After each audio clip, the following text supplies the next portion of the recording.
Ba dito mag-deposit sa Bingo Plus gamit ang PayMaya. First, open your Bingo Plus application at syempre may laman ang iyong PayMaya account.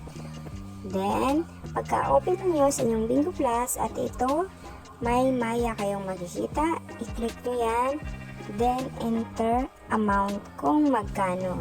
So, deposit amount dito may available 200, 500, 1,000 at ngayon wala dito ang i-deposit ko. Ngayon itatype ko lang dahil mag-deposit ako ng 7,722 from my Maya account. Then pagkatapos niyan, i-click ang submit. Then at iyan na. So i-click ang Maya, then login pin. Payment is processing. So, enter mo lang dito ang inyong mobile number, then one-time PIN.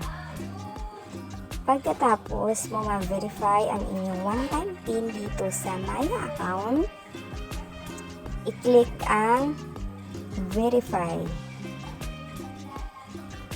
Pagkatapos yan, click ang continue, then pay now. So, okay na yun guys. Pumasok na yun sa inyong Bingo Plus. At may funds na kayo dito at pwede na kayo mag-start game. Ayan. Ngayon, i-click lang natin itong